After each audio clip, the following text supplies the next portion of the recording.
जल कुकड़ी सास। रीना ब्याह कर ससुराल आती है। मुंह दिखाई की रस्में चल रही है। वाह कांता, तुम्हारी बहू तो बड़ी सुंदर है। हाँ भाई, चांद सूरज की जोड़ी है। अच्छा अब नजर मत लगाओ, रात बहुत हो गई है। सब अपने घरों को जाओ, बहू को भी आराम करना है। रीना मन ही मन खुश हो रही है। उसे अपनी सास पर प्यार आ रहा था, जो उसकी इतनी तारीफ सुनकर प्रसन्नता से फूली न समा रही थी। सास में उसे माँ दिखाई दे रही थी। मेहमान जाने लगते हैं, तभी एक आंटी उसकी सास से कहती है, बात सुनो कांता, सुंदर बहू मतलब बेटा छू, इसलिए जरा इसे अच्छी तरह समझा कर रखना। अरे 2-4 दिन बीतने दो, फिर असली ससुराल का मतलब समझाती हूँ। इस तरह दिन गुजरते हैं। शादी के 1 हफ्ते के बाद, बहू मुझे तुमसे कुछ जरूरी बातें करनी है। जी कहिए माँ जी। देखो, हमारे घर में नौकर रखने का रिवाज नहीं है। घर का सब काम हम खुद ही करते हैं। अब तुम आ गई हो तो आज से ये जिम्मेदारी तुम्हारी। रीना थी एक सीधी सादी और दिल की नेक लड़की। वो सास की चालाकियों को समझे बिना घर का पूरा काम अपने कंधों पर ले लेती है। अब वो दिन रात काम में लगी रहती। उसके पास इतना भी समय नहीं होता कि वो 2 घड़ी शांति की सांस ले, एक पल पति के साथ भी बिता सके। रात को थकन से चूर जब कमरे में आती तो पति देव मुंह फुलाए सोते मिलते। कल से इनके घर आने से पहले सारा कामकाज निपटा लूंगी। लेकिन सास को शायद उसका मन पड़ना भी आता था, इसीलिए तो विनोद के आने से पहले वो बहू को रोज किसी नए काम में लगा देती, जिस वजह से धीरे धीरे रीना और विनोद में दूरियां आने लगी। सुनिए जी, कल इतवार है, आपकी छुट्टी रहेगी, कहीं घूमने चले क्या? शक्ल देखिए अपनी, बढ़िया आई मेरे साथ घूमने वाली। पति का ये कटाक्ष वो सहन नहीं कर पाती और रोने लगती है। अरे क्यों रोकर मनहूसियत फैला रही है? सही तो कह रहा है विनोद, पहले अपनी सूरत देख, फिर कहीं जाने की बात कर। शादी के शुरू के दिनों में तो लेकर जाते थे, फिर अब क्या हो गया? तब तुम मेरी पत्नी थी, घर की नौकरानी नहीं। पति की बात सुन रीना हक्की बक्की खड़ी रह जाती है। उसकी जुबान से एक शब्द भी नहीं निकलता। वो तो अपने कम अकल पति को ये भी नहीं बता पाती कि इस घर को अपना मानकर सबके दिल में जगह बनाने के लिए वो अपनी हड्डियां घिस रही हैं। पति और सास की बातें उसे दुख तो पहुंचाती है, लेकिन वो रोकर खुद को कमजोर नहीं दिखाना चाहती, इसलिए एक नई सोच के साथ अपने मन को मजबूत कर लेती है। अगली सुबह, अरे बहू, उठना नहीं है क्या आज? चल जल्दी से नाश्ता दे मुझे। 2-4 आवाजों के बाद भी जब बहू नहीं आती तो सास उसके कमरे का दरवाजा पीट डालती है। क्या है माँ, छुट्टी के दिन तो कम से कम सोने दो।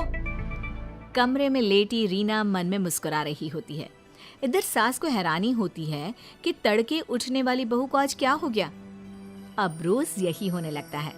रीना के मन में होता तो काम करती, वरना सब यूं ही पड़ा रहता।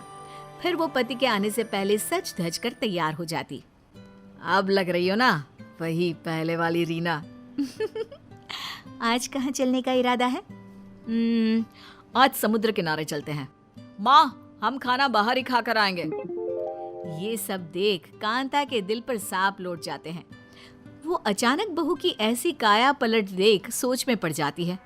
वाह रे, ये तो ऐसे पलटी जैसे गिरगिट।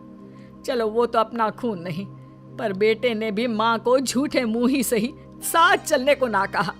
आने दो इनको, मैंने भी रंग में भंग ना डाला तो उसकी सास नहीं। रात गए जब वो दोनों घूम फिर कर आते हैं तो देखते हैं कि कांता ड्राइंग रूम में बैठी करा रही होती है। अरे क्या हुआ माँ, आप अभी तक सोई नहीं? तबीयत तो ठीक है ना? तबीयत को क्या होना है, बस शाम से कुछ खाया नहीं, खाली पेट चक्कर आ रहे हैं। बहू से कहना कुछ बना दे मेरे लिए। सास की बात सुनकर रीना किचन में चली जाती है। अभी इसे दोबारा पहले वाले रंग में लेकर आती हूँ। तभी रीना रसोई से बाहर आती है, जिसके हाथ में खाना देख सास चौंक जाती है। लीजिए माँ जी खाना। है? इतनी जल्दी बन गया? बनाया नहीं, होटल से लाई हूँ। मुझे पता था आपने कुछ पकाया नहीं होगा। देखा माँ, कितनी समझदार है तुम्हारी बहू। हैं? इस विनोद के तो रंग ढंग ही बदल गए हैं। ऐसा क्या घोल कर पिला दिया है जोरू ने? अब रीना सास को ऐसे देख मजे ले रही होती है और सास बेटे बहू के ये तौर तरीके देखकर जलने कुड़ने लगती है। बहू जिसे बेटे के दिल से उतारने के लिए काम की भट्टी में झोंका था, जिसे मेरा बेटा कभी नौकरानी से ज्यादा कुछ ना समझता था, आज वही बहू उसके दिल पर राज कर रही है। जी चाह रहा है इसे अभी धक्के मारकर घर से निकाल दूं। क्या सोच रही हो माँ? है? कुछ नहीं बेटा, कुछ नहीं। मैं बताऊं माँ जी आप क्या सोच रही हैं? अच्छा जी, तुम्हें ये भी पता है? बताओ बताओ। माँ जी का जी कर रहा है कि वो मुझे इस घर से निकाल दे। क्यों माँ जी, मैंने ठीक कहा ना? अरे माँ भला ऐसा क्यों सोचेंगी?